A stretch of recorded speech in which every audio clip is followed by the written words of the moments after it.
7 साल पर मेरे भाई जी मेरी प्रॉब्लम ये है कि मैं अपने शरीर से शुरू से ही रोगी हूँ। पहले मेरी कमर में दर्द रहता था, बाद में मेरी टांगों में दर्द होने लगा। मेरी शादी को कम से कम 20 साल हो गए, 20-21 साल हो गए, और 13 साल से मैं अपने मायके बैठी हुई हूँ। मेरी 3 बेटियाँ हैं। तो मैंने परमात्मा को बहुत ढूंढना चाहा, लेकिन परमात्मा मुझे नहीं मिले। बहुत भक्ति भी की, लेकिन कुछ हासिल नहीं हुआ। फिर मैंने 2 साल पहले ज्ञान गंगा किताब पढ़ी थी, लेकिन मैंने पूरी नहीं पढ़ी थी। फिर उसके बाद मैंने ये लॉकडाउन में किताब पढ़ी, तो मुझे पता चला परमेश्वर कौन है और परमात्मा क्या है और परमात्मा का ज्ञान क्या है। फिर मैंने ये लॉकडाउन में 15/5 को मैंने नाम दीक्षा ली सेंटर से जाकर अमृतसर में। तो तब से मेरे को शरीर में रोग जो है और बढ़ गया, कम नहीं हुआ। फिर मैंने भाई जी सेंटर में फ़ोन करके बोला कि मेरी हालत ख़राब हो रही है ज़्यादा, तो मैं क्या करूं। तो उन्होंने बोला कि आप ना आश्रम में फ़ोन करो। फिर मैंने आश्रम में फ़ोन किया। फिर उन्होंने बोला कि आप प्रार्थना लगवा लो। फिर मैंने प्रार्थना लगवाई। फिर अगले दिन उन्होंने बोला कि 2 बजे के बाद फ़ोन करके पूछना। तो मैंने 2 बजे के बाद अगले दिन फ़ोन करके पूछा, तो उन्होंने बोला कि गुरु जी का आदेश है, आप भक्ति करते रहो तो आप ठीक हो जाओगे। आगे कुछ बताया ही नहीं उन्होंने, ना कोई बात सुनी और ना की, बस फ़ोन बंद कर दिया। और बस उस दिन के बाद जब से मैं मुंडिका आश्रम में से वापस आई हूँ, ना तो मैं सेंटर में गई हूँ और ना ही मैं मेरा कहीं और जाने का मन किया है। तो मुझे अच्छा ही नहीं लगा। बस मुझे ये था कि गुरु जी जब जेल में हैं तो हम इन सेंटरों पे जाकर फिर क्या करेंगे, हमारा तो वहाँ पर जाने का कोई लाभ ही नहीं है। तो हम अपने घर पर ही मैं भक्ति करती हूँ। तो मेरे मेरे से इतनी प्रॉब्लम होती है, बैठा नहीं जाता, इतनी तकलीफ़ होती है बॉडी में, शरीर में पूरे में दर्द रहती है कि जब मैं भक्ति करना चाहती भी हूँ तो मेरे से भक्ति होती नहीं है। मेरे को सतनाम भी मिला हुआ है, पूरे दिन में मेरे से सतनाम भी नहीं होता। तो जब मैंने सेंटर में बोला था, जब सतनाम लिया था उसके बाद, तो मैंने सेंटर वाले से बोला कि मेरे से भक्ति नहीं होती तो मैं क्या करूं। तो उसने बोला कि भी आप ऐसा किया करो, प्रथम मंत्र की एक माला निकाल लिया करो रोज़, और सतनाम जितना हो वो कर लिया करो। उन्होंने कुछ नहीं बताया मेरे को कि ऐसा करना है वैसा करना है। मैं गलतियां पर गलतियां कर रही थी, उन्होंने मुझे नहीं बताया। जैसे मैंने जोत लगाई, उन्होंने मुझे नहीं बताया कि जोत जगानी है, उसमें ये जोत में बत्ती लगाते हैं, उसमें कहाँ फेंकनी है मुझे को पता नहीं। मैं 2 महीने तक तो वो जो बत्तियाँ थी जोत वाली वो कूड़े में गिराती रही। तो फिर मैंने उनसे बोला कि भैया सेंटर में फ़ोन करके कि मेरे को ऐसे तकलीफ़ रहती है, मेरा तो और ज़्यादा बुरा हाल हो रहा है। तो उन्होंने नहीं मुझे बताया कि तुम गलती कर रही हो कि नहीं कर रही। मैंने खुद से ही बताया कि मैं ये काम करती हूँ, तो आप बताओ बत्तियाँ मैं कूड़े में फेंक देती हूँ, ये सही है या गलत है। तो उन्होंने बोला कि ये गलत है, आप कूड़े में मत फेंका करो, गुरु जी के नाम की, परमात्मा के नाम की जो जोत जगती है तो उसको आप एक डिब्बी में रखो, तो उसमें घी डालकर उसको सुहा करके जल प्रवाह कर दिया करो। तो तब मैंने वो भी सही करना शुरू कर दिया। तो अब सब कुछ सही करने के बाद भी अब कमी कहाँ पर रह रही है ये मुझे नहीं पता चल रहा। लेकिन मैं परेशान बहुत हूँ। मेरे तो घर के हालात भी ऐसे हो रहे हैं कि कर्जा सिर पर चढ़ा हुआ है। कर्जा क्या उतारूँ, यहाँ पर तो अभी खाने के भी लाले पड़ जा रहे हैं। कैसे एक टाइम खाने का मिलता है, दूसरे को सोचना भी पड़ता है कि भाई क्या करें क्या नहीं। बच्चे हैं, परिवार है, भाई हैं, घर में भाभी है, और मेरी वजह से भाई का भी 7 साल में शादी हुआ था। 7 साल के बाद उसकी भी एक 5 साल की बेटी है। उसकी जो घरवाली है वो भी छोड़ छाड़ कर तलाक लेकर चले गई है। वो भी नहीं रहना चाहती थी। वो मेरे भाई को बोलती है कि बहन को घर से निकाल दे, ऐसे कर दे वैसे कर दे, फिर रहूँगी। तो भाई ने मेरे को तो नहीं निकाला, लेकिन मेरी वजह से भाई का घर भी उजड़ गया। तो ये बातें सब, ये अब होता है नाम दान लेने के बाद हुई है। फिर मन में कोई बात आती है कि भाई ये सब क्यों हो रहा है, क्या हम कोई गलती कर रहे हैं इस वजह से हो रहा है, कि या फिर काल हमसे ये सब कुछ करवा रहा है, समझ नहीं आ रहा बस। तो फिर भाई जी ये जब मुंडिका आश्रम में जा रहे थे, तब मैंने उससे पहले अपनी मम्मी को भी नामदान दिलवा दिया सेंटर पे जाकर। मेरी मम्मी ने 21 साल हो गए थे ब्यास वालों को नामदान लिया। फिर मैंने अपनी मम्मी को बताया कि ये नाम सही है, आप ये ले लो परमात्मा का नाम। तो मेरे कहने पे उन्होंने वो नामदान ले लिया। फिर मैंने अपनी छोटी बेटी को भी नामदान दिलवा दिया सेंटर से ही, फिर मैं जिस दिन अपनी बेटी को सेंटर से नामदान दिलवाया, मैंने वहाँ पर कुछ 200-400 रुपया दान में भी दे दिए, मुझे पता नहीं था।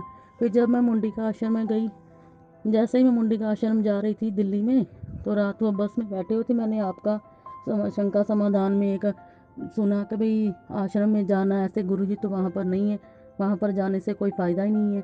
तो फिर मुझे समझ आ गया पूरा कि हाँ, ये पवन भाई जी बिल्कुल ठीक बोल रहे हैं। तो तब मेरा मन जो था ना, वो जाने को नहीं माना था, लेकिन मैं बस में थी, आधा रास्ता काट चुकी थी। तो तब से जब से मैं वहाँ से होकर आई हूँ ना, तब से मैं और बीमार हूँ। मेरे घुटने इतने सूज गए थे तो मेरे से चला नहीं जाता। मेरे को काम से भी जवाब हो गया, मैं घर पर बैठी हूँ, 3 बेटियाँ हैं, घर की पूरी जिम्मेवारी मेरे सिर पर है। तो अभी काम धंधा भी नहीं है, चला फिरा भी नहीं जा रहा, इतनी मुश्किल है, मुझे समझ नहीं आ रही कि मैं क्या करूँ। क्या मैं गुरु जी का नाम जप रही हूँ जो गलत जप रही हूँ, या फिर क्या समस्या है जो मुझे रास्ता नहीं मिल पा रहा। मैं अपने शरीर से भी इतनी दुखी हूँ। बंदी छोड़ सतगुरु रामपाल जी महाराज जी की जय हो। सत्साई बहन, देखिए, आपने जो अपनी शारीरिक समस्याओं का या पारिवारिक समस्याओं का जो वर्णन किया है और किन विकट परिस्थितियों में रहकर आप आज परमात्मा के नाम पे लगी हुई हैं बहन, इसमें कोई संशय नहीं है कि परमेश्वर की आप पे विशेष रजा है, विशेष दया है। और वाकई ये काबिल तारीफ है कि इतनी परिस्थितियों के मद्देनज़र भी आप परमात्मा की मर्यादाओं में रह के इस सद्भक्ति पे टिकी हुई हैं। वरना इन परिस्थितियों में काफ़ी आत्माएं परमात्मा से दूर हो जाती हैं, सिर्फ और सिर्फ अपनी अज्ञानता के चलते, परमात्मा के ज्ञान को आधार ना बना पाने के चलते। बहन, गुरुदेव ने एक वाणी के माध्यम से बताया था कि नाम सहित बेवतन भला, जो दर दर मांगे भीखा, क्या हुआ छत्र की छाया चाले यो राजपाट धेली का। गुरुदेव ने इसका खुलासा करते हुए समझाया कि भाई, यदि तुम्हें परमात्मा का सच्चा नाम मिल गया है, यदि तुम्हें सच्चे सतगुरु की शरण मिल गई है, और उसके बाद में यदि किसी परिस्थिति वश या तुम्हारे किसी कमजोर संस्कार के वश यदि तुम्हारे को देश निकाला भी दे दिया जाए, और देश निकाला देने के बाद भी यदि तुम्हारे को भीख मांग कर भी अपना पेट भरना पड़े, तो उस पुण्यात्मा ने अपने परमात्मा का शुक्रिया अदा करना चाहिए कि हे परमपिता परमेश्वर, चाहे मुझे देश निकाला दे दिया जाए, चाहे मुझे भीख मांग के खाना पड़े, लेकिन परमात्मा आप मुझे इस नाम से और अपने चरणों से कभी दूर ना करना। परमात्मा, ये राजपाट, ये देश, ये जायदाद परमात्मा बहुत मिल जाएगी, हर बार मिली है।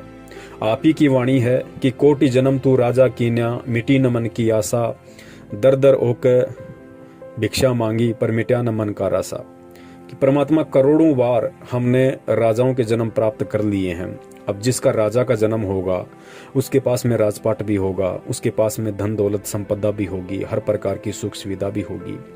तो ये जन्म तो परमात्मा आप जी की वाणी के अनुसार हमने करोड़ों बार काट लिए हैं, फिर भी इस मन को कहीं कोई संतुष्टि, कोई तृप्ति, इस आत्मा को वो आनंद प्राप्त नहीं हुआ, जो आनंद, जो संतुष्टि, जो आत्मिक ज्ञान आज आपने हमें दिया है। तो बहन, रही बात आपके शारीरिक कष्टों की, शारीरिक दुखों की, देखिए बहन, इस चीज़ को हमने ज्ञान से समझना पड़ेगा। सबसे पहले बहन, होता क्या है कि यदि हम परमात्मा से जुड़ते हैं, सच्चे संत की हमें शरण मिलती है, तो उस शरण के पीछे बहन हमारे पिछले जन्मों के भक्ति संस्कार होते हैं। भक्ति संस्कार मजबूत थे, प्रबल थे, जिस वजह से आज हमें परमात्मा ने पुनः अपनी शरण में लिया। और शरण में लेने के बाद भी बहन, यदि हम पे कोई आर्थिक समस्या आ रही है, कोई शारीरिक समस्या आ रही है, तो इसका मुख्य कारण भी बहन उन पिछले जन्म जन्मांतरों में हमारे कुक्रम है। कुक्रम का मतलब हमने पता नहीं कितने कसाई के जन्म भोगे हैं। अब आप विचार कीजिए, एक व्यक्ति यदि कसाई का जन्म प्राप्त है और 20 साल की उम्र के बाद यदि वो जीव हत्या करना प्रारंभ करता है और 60 साल की उसकी उम्र है, तो सोचिए 40 साल में उसने कितने जीवों की हत्या की होगी। तो वो पाप कर्म हमारे सिर पे मंड दिया जाता है। तो बहन, जब हमें सच्चे सतगुरु की शरण प्राप्त हो जाती है, उसके बाद में काल भगवान भी विशेष रूप से एक्टिव हो जाता है। उसको ये चिंता बन जाती है कि ये आत्मा अब मेरी हद से बाहर जा रही है, निश्चय ये आत्मा इस लोक से निकलने की तैयारी कर रही है। तो बहन, काल भगवान क्या करता है कि काल भगवान के पास में हमारे जन्म जन्मांतरों के संचित कर्म बैलेंस रूप में रखे हुए हैं। संचित कर्म गुरुजी ने बताया कि जब हमें एक मानव जन्म मिलता है तो एक मानव जन्म हमारे को कुछ पुण्य और कुछ पाप, हमारे ही कुछ पुण्य और कुछ पाप, उनका बैलेंस बना के एक मानव जन्म हमारे को दे दिया जाता है। लेकिन बाकी हमारे जो पुण्य और पाप होते हैं उनको काल अपने पास में बैलेंस रूप में रख लेता है और वो हमारे संचित कर्म कहलाते हैं। और बहन, वो हमारे संचित कर्म इस काल के पास में इतने जमा हैं। गुरुजी ने बताया कि बच्चों, जब से ये सृष्टि है तब से तुम यहाँ पे फंसे पड़े हो और सृष्टि का ना कोई आदि है ना कोई अंत है, इतना समय इसका हो चुका है। तो सोचो तुमने कितने करोड़ों अरबों खरबों तुमने मानव के जन्म प्राप्त किए हैं सतलोक से आने के बाद, और हर जन्म में तुम पुण्य कम करते हो, पाप ज्यादा करते हो, और तुम्हारे पाप कर्म उतने ही ज्यादा संचित रूप में काल के पास जमा है। तो गुरुदेव ने बताया कि तुम्हारे जो संचित कर्म है उनका काल के पास में सुमेरु पर्वत के जितना ढेर लग रहा है। सुमेरु पर्वत परमात्मा ने बताया कि देवताओं का पर्वत है और उसकी ऊंचाई यहाँ के हिमालय पर्वत से कई गुना ज्यादा है। तो गुरुदेव ने बताया कि तुम्हारे संचित पाप कर्मों का सुमेरु पर्वत की तरह काल के पास ढेर लगा हुआ है, और काल उन संचित कर्मों का प्रयोग उस समय करता है जब ये जीव आत्मा परमात्मा की शरण में आ जाती है, किसी सच्चे संत या सतगुरु की शरण में आ जाती है, और काल को ये महसूस होने लग जाता है कि ये जीव आत्मा अब मेरी हद से बाहर निकलने की तैयारी में है, ये किसी ऐसे परम पुरुष परम शक्ति की शरण में आ चुकी है, अब ये यहाँ से निकलने की तैयारी में है। तो बहन, वो काल उस समय उन हमारे सारे संचित कर्मों का दबाव हमारे ऊपर छोड़ देता है, ताकि ये आत्मा अपने पाप कर्मों के दबाव में आके या तो उस भक्ति में कोई दोष निकाल ले, या उस संत के प्रति किसी प्रकार की कोई शंका जाहिर कर ले, और ये सोचे कि भाई, कहते हैं कि गुरुजी परमात्मा है, गुरुजी भगवान है, कबीर की भक्ति सर्वश्रेष्ठ भक्ति है, और मैं तो भाई गुरु की शरण में हूं, मैं तो कबीर की भक्ति में हूं, संत रामपाल जी महाराज जी मेरे सतगुरु हैं। उसके बाद भी ऐसी क्या प्रॉब्लम है, ऐसी क्या सिचुएशन आन पड़ी कि उसके बाद भी मेरा कोई दुख निवारण नहीं हो पा रहा, ना मेरा कोई शारीरिक कष्ट दूर हो रहा, ना मेरी कोई आर्थिक समस्या दूर हो रही। तो उन संचित पाप कर्मों के दबाव के चलते जीव आत्मा तरह तरह की भ्रांतियां, शंकाएं अपने मन में उत्पन्न करने लग जाती है। ये जीव के बस की बात नहीं है, ये उन पाप कर्मों का दबाव होता है, और वो शंकाएं पैदा होने लग जाती हैं उसके अंदर भगवान के प्रति, भक्ति के प्रति। और काल यही चाहता है कि किसी भी तरीके से साम दाम दंड भेद, वो कोई भी घटिया से घटिया नीति अपनाएगा इस आत्मा को सतगुरु से दूर करने के लिए। तो इस प्रकार उस जीव आत्मा के मन में तरह तरह के विक्षेप मन में सतगुरु या भक्ति के प्रति पैदा होने लग जाते हैं। साथ ही गुरुदेव ने बताया कि बच्चों, ये भी तुम्हारा सौभाग्य है कि तुम सतगुरु की शरण में हो, तुम मेरी शरण में हो, और मेरा विशेष आशीर्वाद तुम्हारे सिर पे है, वरना उन संचित पाप कर्मों के दबाव के चलते तुम कभी इस भक्ति को स्वीकार ही नहीं कर सकते, तुम कभी भी सही तरीके से मर्यादा में रह के भक्ति कर ही नहीं सकते, तुम इस भक्ति पे टिक ही नहीं सकते। लेकिन उन संचित पाप कर्मों के दबाव के चलते, उसके उपरांत भी यदि तुम इस भक्ति में लगे हुए हो, गुरुजी को परमात्मा मान के टिके हुए हो, तो निश्चित तौर से ये मान लेना कि तेरे ऊपर सतगुरु की विशेष रजा है। सतगुरु ने अपना प्यार भरा, अपना आशीर्वाद भरा पंजा तेरे शीश पे टिकाया हुआ है, वरना काल के संचित कर्मों के दबाव में जीव केवल उल्टा ही कर सकता है, उल्टा ही सोच सकता है, परमात्मा के प्रति उसके भाव जागृत नहीं हो सकते। तो बहन, जितना काल भगवान ने वर्तमान में हमारे ही कुकर्मों के चलते, हमारे ही बुरे कर्मों के चलते, हमारे ही संचित कर्मों का दबाव हम पे डाला हुआ है, तो ये भी निश्चित मान लेना, सत्य मान लेना कि परमात्मा की भी हमारे ऊपर उतनी मेहर है, उतनी ही दया है कि संचित पाप कर्मों के दबाव के चलते भी आज हम उनकी शरण में है, हम उनकी भक्ति कर पा रहे हैं। क्योंकि परमेश्वर ने कहा है कि संत शरण में आने से आई टले भला, जय मस्तक में सूली हो व कांटे में टल जा। यदि परमात्मा की शरण में आने के बाद तेरे भाग्य में यदि कोई घोर कर्म ऐसा है कि तेरी मृत्यु होनी है, तो परमेश्वर की दया से, परमेश्वर की आशीर्वाद से, तुझे भक्ति करवाने के मकसद से उस पाप कर्म को परमात्मा हल्का कर देता है। और बहुत सारी हमारे जीवन में जो आपत्तियां हैं, विपत्तियां हैं, संकट हैं, भगत जी वो आके चले जाते हैं, लेकिन परमात्मा महसूस भी नहीं होने देता है। तो इतनी दया वर्तमान में आपके ऊपर परमात्मा की है। और दूसरी बात बहन, परमात्मा कहते हैं कि नाम सहित बेवतन भला, जो दर दर मांगे भीखा, क्या हुआ छत्र की छाया चाला यो राजपाट दिल्ली का। इसके अलावा परमेश्वर ने एक वाणी और कही है कि सुख के माथे पत्थर पड़ो जो नाम हृदय से जाए, और बलिहारी उस दुख पे जो पल पल नाम रटाए। बहन, आपके ऊपर इस भक्ति मार्ग में आने के बाद भी, ये परमात्मा की भक्ति करते करते भी यदि कुछ शारीरिक कष्ट हैं, कुछ आर्थिक कष्ट हैं, तो बहन आप निश्चित मान लेना कि कुछ तो आपके अपने संचित कर्मों के चलते हैं, और कुछ बहन गॉड गिवन है, कुछ परमात्मा द्वारा जानबूझ के दिए गए हैं। क्यों? क्योंकि बहन परमात्मा अंतर्यामी होता है और मालिक को पता है कि ये जीव आत्मा किस तरह से मेरी शरण में टिकी रह सकती है। मान लीजिए नाम दीक्षा लेते ही परमात्मा आपको सर्व सुख दे दे, परमात्मा आपको सारे लाभ दे दे, ना आपके कोई शरीर में कष्ट रहा, ना आपका कोई ऐसा कोई पारिवारिक कष्ट रहा, ना ऐसा कोई सामाजिक दुविधा आपके सामने रही। बहन क्या पता यदि ये सब कुछ परमात्मा नाम दीक्षा के साथ आपको महीने, 2 महीने, 3 महीने में सारे लाभ दे देते, तो बहन हम नहीं जान सकते इस बात को, लेकिन परमात्मा को पता है कि ये आत्मा सुख प्राप्त होते ही मेरी शरण में नहीं रह सकती, नहीं टिक सकती। यदि भक्ति भी ये करेगी तो इसके वो भाव, वो श्रद्धा, वो लगन मेरे प्रति नहीं रह सकती जो आज दुखों में इसकी है।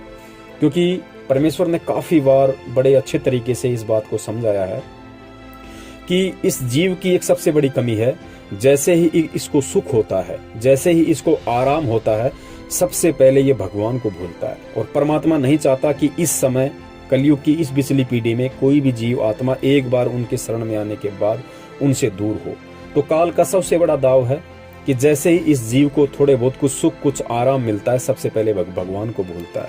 परमात्मा ने 650 साल पहले की एक घटना का जिक्र करते हुए बताया कि एक बार काशी के अंदर बहुत सारे लोग ऐसे थे जिनको कोढ़ लगा हुआ था, इतना भयंकर उनके अंदर से मवाद जो है त्वचा से गिरती थी, खाल से गिरती थी, मक्खियां भिन भिन आती थी। तो किसी ने बताया कि भाई ऐसे ऐसे कबीर जी हैं, बहुत पहुंचे हुए संत हैं, आप लोग उनकी शरण में जाओ, हो सकता है उनकी दया हो जाए तो आपका ये कोढ़ ठीक हो जाए। तो 5-10 कोढ़ी वहां गए, परमात्मा से प्रार्थना की, रोए वहां जाके कि हे परमात्मा हमारा दुख दूर करो, हमारे संकट का निवारण करो। तो परमात्मा ने कहा कि देखो भाई, संकट का निवारण तो हो जाएगा, लेकिन तुम्हें भक्ति करनी पड़ेगी। बोले परमात्मा हम भक्ति करेंगे, बिल्कुल हम रात दिन आपकी भक्ति करेंगे, आपके अलावा हम कहीं नहीं जाएंगे, आप हमारे गुरु, आप हमारे भगवान। तो परमात्मा ने कहा भाई ठीक है, लेकिन ये बताओ तुम्हारे जैसे और कितने दुखी हैं, कितने कोढ़ी हैं काशी में। तो उन्होंने काफी नाम गिनाए, काफी संख्या बताई, परमात्मा 200-250 के आसपास बताते हैं। तो कबीर परमेश्वर जी ने कहा कि भाई ऐसा करो, तुम उन सबको ले आओ, सबको बुला लाओ। तो वो सबको बुला लाए और परमात्मा ने सबको आशीर्वाद दिया और परमात्मा ने सबको भक्ति दी, मंत्र दिए। तो गुरुजी ने बताया कि 90% आराम तो परमात्मा के आशीर्वाद मात्र से ही, यानी परमात्मा का नाम दीक्षा लेते ही उनको आराम मिल गया। और बोला बच्चों भक्ति करो, थोड़ा थोड़ा जब तुम भक्ति करोगे तो परमात्मा भक्ति से तुम्हें आराम देगा।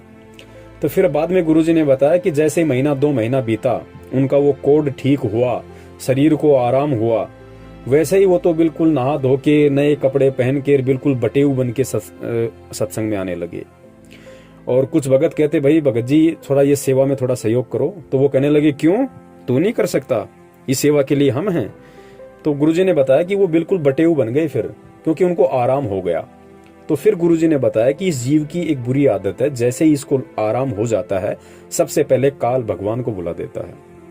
तो बहन परमात्मा वर्तमान में नहीं चाहता कि वो किसी भी आत्मा जो एक बार उनके शरण में आ जाए, उनसे नाम उपदेश ले ले, उसके बाद में वो जीव आत्मा परमात्मा से दूर हो। परमात्मा चाहता है कि किसी भी तरीके से मैं इस जीव आत्मा को अपनी शरण में रखूं, इसको भक्ति दूं, और धीरे धीरे जब इसको ज्ञान हो जाएगा तो ये अपने आप फिर भक्ति मार्ग पे चलने लग जाएगी। तो बहन कुछ जो दुख हैं, जो परेशानियां हैं, वो गॉड गिवन है, सतगुरुदेव जी की तरफ से हैं, वो आपके भले के लिए हैं, आपके फायदे के लिए हैं। भले ही बहन वर्तमान में हमें वो दुख नजर आ रहा है, हमें वो संकट नजर आ रहे हैं, लेकिन बहन आने वाले समय में, आज वर्तमान में जो दुख हैं, जो संकट हैं, आप उनको याद किया करोगी कि हे परमपिता परमेश्वर, यदि उस समय मेरे ऊपर ऐसी कोई शारीरिक परेशानी ना होती, ऐसा कोई आर्थिक संकट मेरे ऊपर ना होता, तो परमात्मा आज आपकी भक्ति पे जिस दृढ़ता से, जिस लगन से मैं लगी हूँ, मेरे अंदर जो भाव, जो श्रद्धा आपके प्रति है, परमात्मा शायद ना होती। तो बहन कुछ समय का इंतजार करो और परमेश्वर पे आप जी विश्वास रखो। आपको भक्ति करवाने के लिए, आपको अपनी शरण में बनाए रखने के लिए जो समस्याएं आज आपके ऊपर हैं, क्या पता ये समस्याएं कितनी भयंकर थी और परमात्मा ने इस समस्याओं को हल्का कर रखा है। कम से कम आपको जीवन दान दे रखा है परमात्मा ने अपनी भक्ति करवाने के लिए। आपकी जीभ सुरक्षित है, आपका मुंह सुरक्षित है, आपका दिमाग संतुलन में है। कम से कम आप परमात्मा के नाम का दुख में या सुख में आप जाप कर रही हो, आप परमात्मा की आरती कर रही हो, आप परमात्मा से प्रार्थना कर रही हो, आप बार बार परमात्मा का मनन और चिंतन करती हैं। भले ही आप अपने दुख निवारण के लिए कर रही हैं, लेकिन चिंतन तो आप परमात्मा का कर रही हैं। तो बहन, यहाँ हमारे संस्कार बन रहे हैं, हमारे मजबूत भक्ति संस्कार बन रहे हैं, हमारे जो कर्म हैं बहन जी वो मजबूत हो रहे हैं। और एक समय ऐसा आ जाएगा बहन, परमेश्वर का वचन है, परमेश्वर ने कहा है कि जो इस ज्ञान पे, इस भक्ति पे दृढ़ता के साथ में लगा रहेगा, टिका रहेगा, आने वाले समय में परमात्मा उनकी कोठियां अलग छांट देंगे। अलग छांटने का मतलब परमेश्वर ने कहा कि आने वाले समय में यदि इस पृथ्वी पे कोई सुखी होगा तो केवल मेरे बच्चे होंगे और कोई सुखी नहीं होगा। तो बहन, ये गॉड गिवन है और जब परमात्मा चाहेगा उसी हिसाब से परमात्मा आपके दुख निवारण करेगा। लेकिन तब तक हमने भी इस ज्ञान को आधार बना के भक्ति मार्ग पे टिके रहना है, भक्ति मार्ग पे हमने लगे रहना है। कुछ बातें और हैं बहन, यदि ज्यादा ही इस तरह की आपके ऊपर परेशानियां हैं तो वैसे तो सब कुछ परमात्मा की देख रेख में है। परमात्मा का कैमरा ना कभी दिन में ऑफ होता है, ना कभी नाइट में ऑफ होता है, ना कभी उसकी लाइट जाती है। हम 24 घंटे उस परमात्मा की शरण में हैं, उसकी निगरानी में हैं। तो पहली बात तो हमें कुछ ऐसे घबराने की आवश्यकता नहीं है, क्योंकि बहन आज जिन परिस्थितियों से आप गुजर रही हो, शायद आपने लाखों जन्म इससे भी कई गुना ज्यादा विकट परिस्थितियों में गुजारे हैं, आप गुजार चुकी हो। तो ये थोड़ा सा ज्ञान से हमने अपने आप को धैर्य बंधाना पड़ेगा, अपने आप को थोड़ा संभालना पड़ेगा कि हे परमपिता परमेश्वर, पता नहीं कितने जीवन मैंने किन किन परिस्थितियों में मैंने गुजारे होंगे। मैंने वेश्या के भी जन्म गुजारे, मैंने कसाई के भी जन्म गुजारे, मैंने कोडी के भी जन्म गुजारे, मैंने अपंग के भी मैंने जन्म गुजारे, मैंने गरीबी में भी मैंने जन्म गुजारे। परमात्मा, इस समय कम से कम मैं इस हालत में तो हूं कि मुझे कम से कम आपने जब मुझे भजन दिया है तो भोजन की व्यवस्था भी आप कर रहे हो। सुख में दुख में मुझे जो मिल रहा है मैं उसको खा के परमात्मा आपकी शरण में हूं, ये मेरा सौभाग्य है। तो बहन, थोड़ा सा ज्ञान को आधार बना के और हमने इस भक्ति मार्ग पे लगे रहना है। देखिए, गुरुजी ने बताया कि मान लीजिए आपने स्वेटर पहन रखा है और फिर भी आपको सर्दी लग रही है, तो बहन उसमें स्वेटर का कोई दोष नहीं है, कहीं ना कहीं सर्दी ज्यादा है। सर्दी ज्यादा है तो हमने ये नहीं सोचना चाहिए कि मैंने तो स्वेटर भी पहन रखा है फिर भी सर्दी से मेरा बचाव क्यों नहीं हो रहा, कहीं इस स्वेटर में तो कोई दिक्कत नहीं है, कहीं स्वेटर तो नकली नहीं है, क्यों ना मैं स्वेटर को निकाल के फेंक दूं।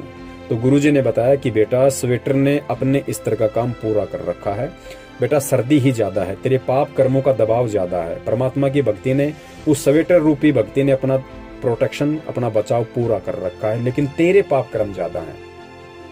तो गुरुदेव ने बताया उसका एक ही समाधान है कि हम और स्वेटर पहने। अगर उससे भी अगर ठंड नहीं रुक रही है, पाप कर्मों का दबाव ठंडा नहीं हो रहा है, तो हम कोई कंबल ओढ़ें, कोई रजाई ओढ़ें। और कंबल रजाई का मतलब यहाँ पे दो ही चीजों से है, एक तो ये कि हम परमात्मा का ज्योति या पाठ, और दूसरा होता है हम थोड़ा प्रयास करें परमात्मा की भक्ति में और अधिक दृढ़ता से लगने का। तो बहन, परमात्मा की भक्ति में आप दृढ़ता से लग सकती हैं, ये आपके हाथ में है।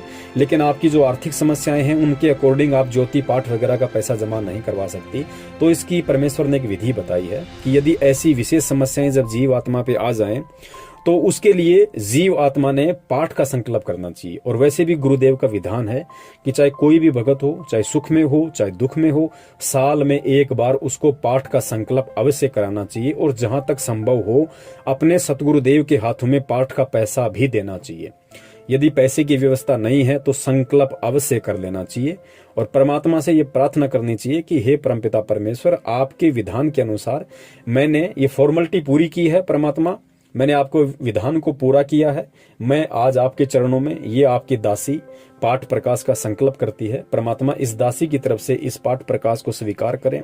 और हे बंदी छोड़, मेरे पाप कर्मों का जो दबाव मेरे ऊपर है, परमात्मा अगर आप उचित समझें, यदि आपकी दया हो तो परमात्मा अपनी दासी को थोड़ी राहत प्रदान करें ताकि मैं थोड़ी सुखी होकर भक्ति कर सकूं, थोड़ा बिना किसी चिंता के मैं आपके नाम का सुमरण कर सकूं। और परमात्मा जैसे ही आप आश्रम में आ जाएंगे और तब तक आपके आशीर्वाद से यदि मेरे पास में पाठ का पैसा हुआ तो परमात्मा मैं किस्तों में या फिर डायरेक्टली मैं आपके हाथों में देने की पूरी कोशिश करूंगी। बहन साधु भूखा भाव का, धन का भूखा नाई, जो कोई धन का भूखा वो साधु बिनाई। परमात्मा केवल अपनी आत्मा के अंतर्मन के भाव देखता है। परमात्मा ये नहीं देखता कि इसने पैसा दिया या नहीं दिया। परमात्मा ये देखता है कि इसने किस भाव से ज्योति या पाठ का संकल्प किया है। बस परमात्मा केवल भाव देखता है, साधु भूखा भाव का। तो बहन, आप इस तरीके से परमेश्वर के ज्ञान को आधार बना के, सारी चिंताओं को, सारी शंकाओं को दूर करके, क्योंकि बहन एक चीज अपने दिलो दिमाग में गांठ बांध के रख लेना कि बहन आपको जो भगवान मिला है, आपको जो भक्ति मिली है, आपको जो संत मिला है, आपको जो मंत्र मिले हैं, बहन जी ये पूरे संसार में और कहीं नहीं है। ये इनका कोई तोड़ नहीं है, इनका कोई भी काटने वाला नहीं है। ये सत्य हैं, शाश्वत हैं, आदि हैं, अनादि हैं। इनके अलावा ना दुनिया में कोई भक्ति है, ना मंत्र है, ना कोई शक्ति है, ना भगवान है, ना संत है। ये हमारा सौभाग्य है कि आज हमें परमात्मा धरती पे आया हुआ है और हमें मिला, परमात्मा ने हमें अपनी शरण में लिया।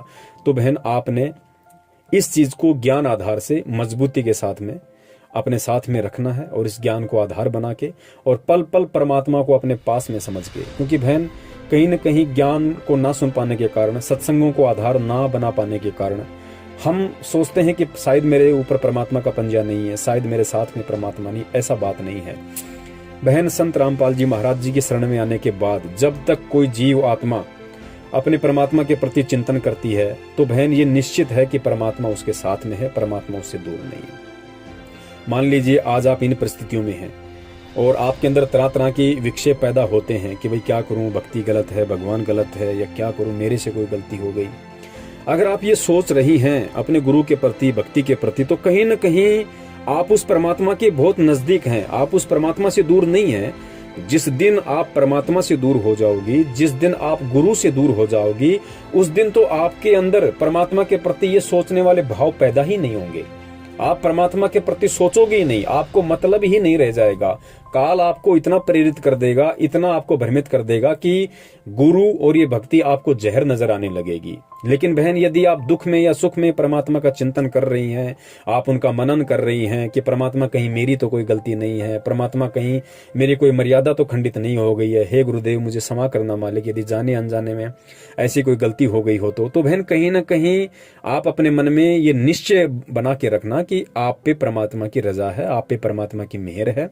क्योंकि जब तक आप अपने गुरु का, अपने परमात्मा का, इस भक्ति का आप चिंतन करती हैं, मनन करती हैं, तो समझिए कि परमात्मा आपकी हृदय रूपी गुफा में बैठा हुआ है, परमात्मा आपसे दूर नहीं है। और जाने अनजाने में आपने जिन कुपात्रों को, जिन लोगों को आपने जो भी दान पैसा दे दिया, जो भी पाठ का, ज्योति का, दान का, कुछ भी आपने दे दिया, आप उनको भूल जाइएगा। उनका दोष उन लोगों को है जो लोग अपने स्वार्थों में लिप्त होकर आप जैसी भोली आत्माओं को मूर्ख बना रहे हैं, गुरु की आड़ में लोगों को ठग रहे हैं। लेकिन आगे से हमने ध्यान रखना है, किसी भी व्यक्ति को हमने किसी भी प्रकार का ज्योति पाठ या दान का पैसा नहीं देना है, क्योंकि ज्योति पाठ और दान का पैसा लेने का अधिकारी केवल सतगुरु है। क्योंकि सतगुरु सुपात्र होता है और सुपात्र को दिया हुआ दान धर्म ही फलता है, कुपात्र को दिया हुआ नहीं फलता है। तो बहन आगे से आप ध्यान रखिए और परमात्मा पे विश्वास करके कि आज नहीं तो कल, क्योंकि मालिक की वाणी है कि राम नाम रटते रहो जब तक घट में प्राण, कभू तो दीन दयाल के भिनक पड़ेगी कान। कि ये परमात्मा मैं आपकी भक्ति पे लगी हुई हूँ, जैसी भी मेरे श्रद्धा भाव है, जैसी भी मेरी औकात है, और परमात्मा मुझे विश्वास है कि आज नहीं तो कल मेरी बात, मेरा दुख, मेरा दर्द आपके कानों में अवश्य पड़ेगा। परमात्मा के कानों में तो बहन रोज पड़ता है, लेकिन परमात्मा ये डिसाइड करेगा कि कब इस आत्मा को मैं ये भक्ति वाले लाभ संपूर्ण तरीके से देना शुरू करूं। क्योंकि परमात्मा उसी आत्मा को सही तरीके से लाभ देगा, सही तरीके से फायदा पहुंचाएगा जो आत्मा इस परमात्मा के ज्ञान को अच्छे से समझ जाएगी, सतगुरु की पहचान कर लेगी कि सतगुरु कौन है, सतगुरु कौन होता है।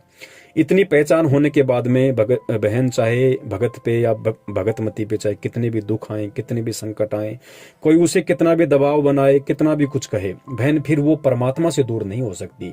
वो अपने हृदय से अपने परमपिता परमेश्वर को नहीं निकाल सकती। और जिस आत्मा को भक्ति पे, भगवान पे इतनी दृढ़ता हो जाएगी, उसके बाद परमात्मा उस आत्मा को लाभ देना शुरू करेगा। और वैसे भी परमात्मा ने बोला हुआ है कि आपने कम से कम 5 वर्ष इस भक्ति को देने हैं। कम से कम 5 वर्ष आप जी इस नाम पे लगे रहिए। उसके बाद यदि परमात्मा आपको लाभ ना दे तो आप मुझे कहना। ये गुरुदेव ने एक सत्संग में बोला हुआ है।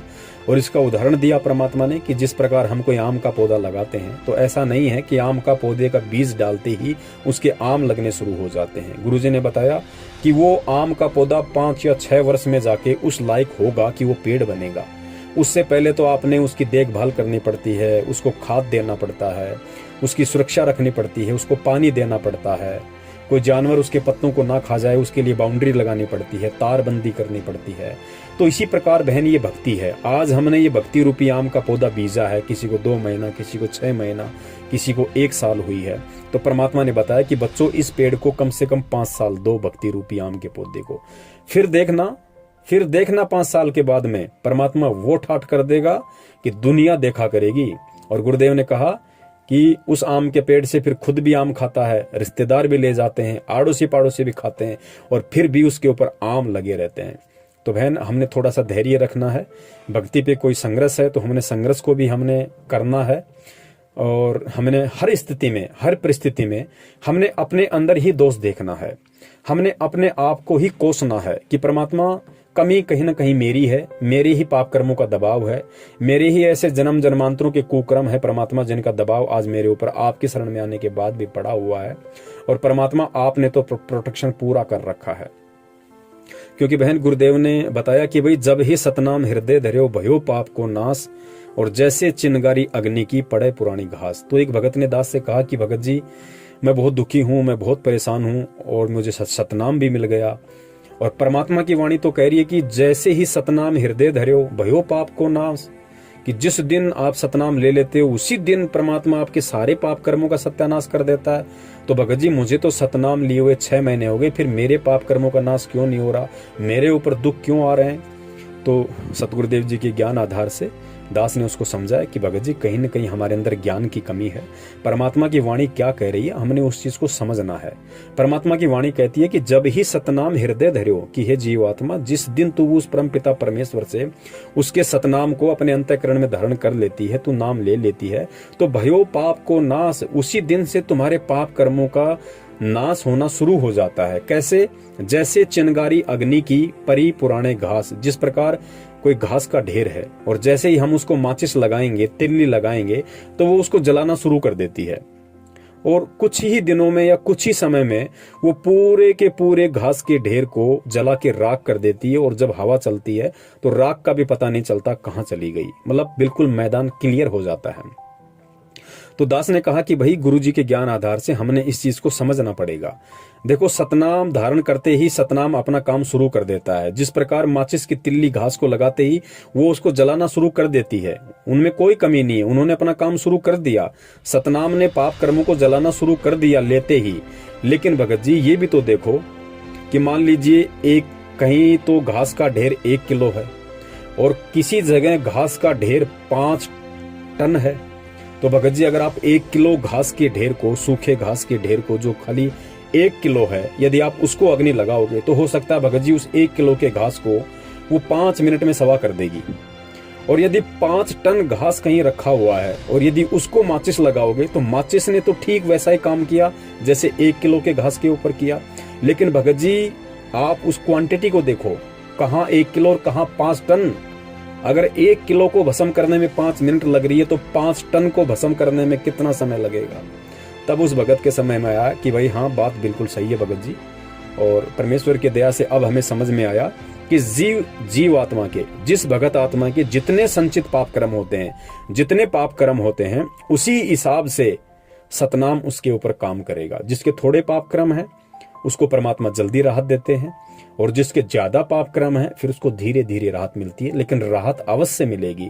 जिस प्रकार गुरुजी ने बताया कि एक व्यक्ति को सामान्य खांसी जुकाम बुखार है, हो सकता है वो 4 दिन की टेबलेट में 5 दिन की खुराक में ठीक हो जाए, और एक व्यक्ति को कैंसर जैसा भयंकर रोग है तो उसको 5 साल भी लग सकती हैं।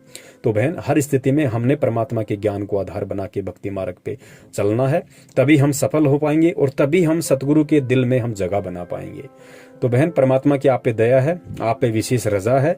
जाने अनजाने में हमारे से लाखों गलतियां होती हैं, और अनजाने में यदि हमसे गलती हुई है तो उसके लिए परमात्मा क्षमा करते हैं, और जानबूझ के हम गलती ना करें इसका बहन हमें ध्यान रखना है। फिर भी यदि कोई छोटी मोटी गलती या त्रुटि हो जाती है तो बहन हम परमात्मा को अंतर्यामी मान के, क्योंकि परमेश्वर अंतर्यामी होते हैं, और हम रोज संध्या आरती में पढ़ते हैं कि अंतर्यामी एक आप आत्म के आधार, जो तुम छोड़ो हाथ तुम कौन उतार पार। तो बहन जी हमने परमात्मा को अंतर्यामी मानते हुए हर पल हर क्षण हमारे पाप कर्मों की समायाचना करती रहनी चाहिए कि परमात्मा आगे भी भक्ति आप ही करवाओगे, और पीछे के जो पाप कर्म है परमात्मा उनसे भी निपटारा आप ही करवाओगे। और कहते हैं घट ही में गंगा, घट ही में गंगा, घट ही में है जगदीश सतगुरु तारेंगे। परमात्मा हमारे घर में है, हमारे घट में है, हमारे पास में है, परमात्मा से ही हमारा भला होना है। तो हमने हमारे परमेश्वर को अपने घर पे देखना है, अपने घट में देखना है। ना परमात्मा किसी नामदान केंद्र पे है, ना परमात्मा किसी मंदिर में है, ना परमात्मा कहीं और है। यदि विश्वास है कि मोकू कहाँ ढूंढे रे बंदे, मैं तो तेरे पास में, और कहते हैं कहे कबीर सुनो भाई साधो, मैं तो हूँ विश्वास में। बहन यदि भक्ति और भगवान पे विश्वास है तो परमात्मा आपके पास में है, अन्यत्र कहीं परमात्मा नहीं है। तो दान धर्म ज्योति पाठ या प्रार्थनाओं के नाम पे हम मूर्ख ना बने, हम पागल ना बने। आत्मा से परमात्मा का संबंध है, हम डायरेक्ट सतगुरु की शरण में हैं। तो सतगुरु से प्रार्थना लगाने के लिए हमने किसी कोऑर्डिनेटर नामदान संचालकों की जरूरत नहीं पड़नी चाहिए। मालिक को यदि हम अंतर्यामी मानते हैं तो अपने घर से ही बैठ के परमात्मा को प्रार्थना लगाइए। परमात्मा यदि आपके सद्भाव होंगे, यदि वास्तव में आपको उस चीज की जरूरत होगी, यदि वास्तव में आप अपनी आत्मा से अपने हृदय से परमात्मा को पुकार रहे हैं, प्रार्थना लगा रहे हैं, तो बहन जी 101% परमात्मा अवश्य आपकी प्रार्थना सुनता है। परमात्मा आपके अंदर के भाव देखता है, बाहर की क्रिया नहीं देखता है। तो हर हाल में, हर स्थिति में, हर परिस्थिति में, चाहे कैसा भी दुख हो, कैसा भी संकट हो, आप परमात्मा की भक्ति में लगे रहिए। आज नहीं तो कल बहन जी परमात्मा जरूर हमारे संभाल करेगा, जरूर हमारे उन विघ्नों का, उन पाप कर्मों का नाश करेगा जो पल पल परमात्मा की आंखों के सामने है। लेकिन परमात्मा का भी बहन विधान है, और उस विधान के अकॉर्डिंग ही परमात्मा चलता है। तो विधान को हमने ज्ञान आधार से समझना है कि भाई हाँ, हमने किस तरीके से, पहले हमने परमात्मा को कुछ देना पड़ेगा, तब जाके परमात्मा हमें कुछ देगा। कहते हैं ना, तेल हमेशा तिलों में से निकलता है। तो पहले हमने परमात्मा को देना पड़ेगा, तब परमात्मा हमें देगा। अन्यथा बहन परमात्मा नहीं देगा, चाहे हम कितने ही प्यारे क्यों ना हो। परमात्मा ने महाभारत का एक छोटा सा किस्सा बताया कि जब पांडवों को वनवास मिला हुआ था, जो दुर्वासा ऋषि समेत कुछ साधुओं को दुर्योधन ने पांडवों को श्राप देने के लिए जंगल में भेज दिया। और दुर्वासा ऋषि ने उनसे जाके कहा कि भाई भूख लगी है और आप हमें हमारे भोजन की जो है व्यवस्था करो। और कुछ शर्तें रख दी कि आज ही आम का पौधा लगा हो, आज ही उसके आम लगा हो, वो हमें वो फल चाहिए खाने में, आज ही आपने चावल बोए हो, धान बोई है, आज ही उसकी कटाई करो और उस धान का हमें चावल खिलाओ, बना के खीर खिलाओ। कुछ ऐसी शर्तें उन्होंने रख दी। और शाम के टाइम पे वो गए। अब पांडवों का एक रूल था, गुरुजी ने बताया कि द्रौपदी को सूर्य भगवान की तरफ से एक ऐसा पात्र मिला हुआ था कि वो चाहे जब तक वो खाना नहीं खाए तब तक वो पूरी दुनिया को खाना खिला सकती थी। लेकिन दुर्वासा ऋषि के जाने से पहले पहले सभी पांडवों ने और द्रौपदी ने खाना खा लिया था। उसके बाद में जब दुर्वासा गया और इस तरह की डिमांड की, तो पांडवों ने ये सोच लिया कि भाई ये दुर्योधन का सिखाया हुआ आया है और ये हमें श्राप देने आया है। तो पांडवों ने द्रौपदी से प्रार्थना की कि द्रौपदी आज हमारी इज्जत आपके हाथ में है, वरना आज हमारे को दुर्वासा ऋषि श्राप देगा। तो द्रौपदी ने कहा कि भाई मैं भी मजबूर हूँ, क्योंकि जब तक मैं खाना नहीं खाती तब तक तो मैं इन साधुओं को खिला सकती थी, लेकिन अब तो मैंने भी खाना खा लिया, अब ये पात्र किसी को खाना नहीं खिला सकता। तो उस समय उन्होंने, क्योंकि वो श्री कृष्ण जी के शिष्य थे, तो उन्होंने भगवान श्री कृष्ण जी का आह्वान किया। तो बहन परमात्मा कहते हैं ना कि भगवान कृष्ण कहाँ सुनेगा और कहाँ सुन लेगा। अपनी आत्माओं का हर दुख संकट परमात्मा ही किसी न किसी रूप में आके निवारण करता है। तो उन्होंने आह्वान तो किया श्री कृष्ण जी का, और श्री कृष्ण जी का रूप बना के आ गए बंदी छोड़ कबीर साहेब। और परमात्मा ने श्री कृष्ण रूप में कहा कि भाई क्या हुआ, भाई क्या समस्या है, क्या दिक्कत है। तो उन्होंने सारी व्यथा बताई कि इस तरीके से दुर्वासा ऋषि का सिखाया हुआ, उसका दुर्योधन का सिखाया हुआ दुर्वासा ऋषि आया है श्राप देने के लिए, ऐसी ऐसी डिमांड कर रहा है। तो बहन ध्यान देना अब यहाँ पे। तो कबीर परमेश्वर ने श्री कृष्ण रूप में कहा कि द्रौपदी पहले मुझे कुछ खिलाओ, पहले मुझे कुछ अन्न आहार कराओ, तब मैं उन साधु संतों की भूख को शांत करूंगा। तो द्रौपदी ने कहा कि भगवान यदि मैंने नहीं खाया होता तो मैं खुद ही इनकी भूख को शांत कर देती, लेकिन अब तो सबने खा लिया, कुछ नहीं बचा परमात्मा, बिल्कुल खाली हो गया, अब क्या खिलाएं। तो परमात्मा ने कहा कि द्रौपदी देख कुछ तो बचा होगा, अरे हो सकता है तूने जो वो कटोरा है उसको तूने उसमें से जो तूने भोजन खाया है, कोई भोजन का कोई किरका, कोई कुछ तो बचा होगा। तो द्रौपदी ने देखा कि उसमें एक साग का पत्ता लगा हुआ था, छोटा सा पत्ता। देखना पुण्यात्माओं, द्रौपदी का जूठा, थोड़ा सा भोजन का किरका, थोड़ा सा एक पत्ता हरी सब्जी का उस पर लगा हुआ था। तो द्रौपदी ने कहा कि भगवान एक छोटा सा थोड़ी सी ये सब्जी बची हुई है, हल्की सी, एक पत्ता है। तो परमात्मा ने कहा कि बेटा इसमें पानी डाल, इसको घोल और मुझे पिला। तो परमात्मा कबीर साहिब जी ने द्रौपदी का जूठा उसमें पानी मिलाया और बंदी छोड़ ने पिया। और जैसे ही बंदी छोड़ ने पिया, उधर सारे साधु दुर्वासा ऋषि सहित ऐसे छिक गए जैसे उन्होंने बिल्कुल जम के भोजन किया हो, कुछ खाने की इच्छा ना हो उनकी। तो परमात्मा ने अपनी वाणी में कहा कि ढूंढ द्रौपदी ढूंढ कोई भोजन का किरका, प्रथम करूं अंजल, फिर मेटू मुनि जन की जो है तृष्णा। कि द्रौपदी पहले मुझे खिला, मुझे पिला, कुछ भी दे, उसके बाद ही मैं तुम्हारा कार्य सिद्ध करूंगा। तो बहन यहां हमें इस कहानी से शिक्षा लेनी है कि परमात्मा का भी एक विधान है। जब तक हम परमात्मा को नहीं देंगे तब तक बहन परमात्मा हमें नहीं देगा, चाहे हम कितने मंत्र जाप कर लें, हम कितनी भक्ति कर लें। और मांगता क्या है परमात्मा? परमात्मा अपने बच्चे से अपने भाव मांगता है, श्रद्धा मांगता है, भक्ति के प्रति लगन मांगता है। और परमेश्वर जो भी दान धर्म जीव अपने मानव जीवन के उद्धार के लिए जो कर सकता है, धार्मिक काम के लिए अपना 10वां अंश या अपना धार्मिक कर्तव्य समझ के वो अपने सतगुरु के हाथों में समर्पित करे। तो वर्तमान में बहन जो चीज आपके बस में है वो आप गुरु को दिल खोल के दे सकती हैं। आप गुरु की भक्ति पे विश्वास कीजिए, गुरु पे विश्वास कीजिए, दृढ़ विश्वास कीजिए कि मेरा गुरु साक्षात परमात्मा है, धरती पे आया हुआ है और आया हुआ है बहन, इसमें भी कोई दो राय नहीं है। हमने केवल ज्ञान से इस चीज को अपने दिलो दिमाग में बैठाना है। उसके बाद आप लगन के साथ में परमात्मा के सत्संग सुनिए, लगन के साथ, श्रद्धा के साथ, भाव के साथ आप परमात्मा का नाम सुमरण कीजिए और एक विशेष कसक आप अपने गुरु के प्रति अपने हृदय में बैठाइए। तो आप अपने गुरु को दे रही हैं, भाव दे रही हैं, श्रद्धा दे रही हैं, विश्वास दे रही हैं, लगन दे रही हैं। और परमात्मा को क्या चाहिए बहन? परमात्मा को यहाँ की प्रॉपर्टी नहीं चाहिए, परमात्मा को केवल यही चीजें चाहिए। उसके बाद आर्थिक स्थिति आपकी सही नहीं है तो आप परमात्मा को दंडवत प्रणाम करके और सतगुरुदेव जी को पाठ का संकल्प कर लो बहन कि हे परमपिता परमेश्वर, आपके विधान अनुसार आपके दासी आपके चरण कमलों में पाठ प्रकाश का संकल्प करती है। परमेश्वर दासी के पाठ को स्वीकार करो और परमात्मा जब आप आश्रम में आ जाएंगे और जैसी आपकी दासी की आर्थिक स्थिति होगी उसके अकॉर्डिंग दासी आपके हाथों में वो पाठ की जो राशि है, जो भी आप बताओगे कि बेटा तुझे 2000 देना है, 5000 देना है या 10,000 देना है, परमात्मा मैं आपके हाथों में सौंपूंगी। तो बहन बस ये आपने परमात्मा को दे दिया, साधु भूखा भाव का, धन का भूखा नाई। उसके बाद देखो बहन आपकी भक्ति में भी उमंग बढ़ेगी, आपकी आस्था बढ़ेगी और परमात्मा जब हमारी आस्था बढ़ेगी, हमारी उमंग बढ़ेगी तो बहन परमात्मा हमारी तरफ यूं चला आएगा जैसे छोटा बच्चा अपनी माँ की तरफ चला आता है। तो बहन हमने इस तरीके से परमेश्वर की भक्ति पे लगे रहना है। दुनिया चाहे कुछ भी कहे, दुनिया चाहे कुछ भी बोले, लोग चाहे कुछ भी कहें, लोग चाहे कुछ भी अटपट करें, हमें भगवान मिल चुका है और उन्होंने अपने आप को परमात्मा साबित कर दिया और उन शास्त्रों से, उन धर्मग्रस्तों से साबित कर दिया जो भक्ति मार्ग के बिल्कुल परफेक्ट एविडेंस हैं, उनके अलावा और कोई प्रमाण नहीं है। उनमें से परमात्मा ने साबित कर दिया और परमात्मा ने ज्ञान देके भी साबित कर दिया कि मेरे जो ज्ञान का प्रभाव है, मेरे जो मंत्रों का प्रभाव है वो और किसी के ज्ञानकार मंत्रों का नहीं है। वरना बहन अगर परमात्मा के ज्ञानकार मंत्रों का प्रभाव नहीं होता तो इन परिस्थितियों में कोई भी आत्मा परमात्मा की भक्ति पे नहीं टिक सकती, जिन परिस्थितियों में आज परमात्मा की शेरनी बन के आप टिकी हुई हो। तो बहन परमात्मा की शेरनी इसी तरीके से आप बनी रहो और मालिक के चरणों में अपना आप को समर्पित बनाए रखो। आज नहीं तो कल, कल नहीं तो परसों हम सब परमेश्वर की नजर में हैं और परमात्मा जब चाहेंगे उस दिन अपनी बेटी को इतना सुख दे देंगे, अपनी बेटी को इतना समृद्ध कर देंगे कि दुनिया दांतों तले उंगली दबाएगी कि भाई रामपाल की चेली को क्या हो गया। बंदी छोड़ सतगुरु रामपाल जी महाराज की जय हो। सत साहिब।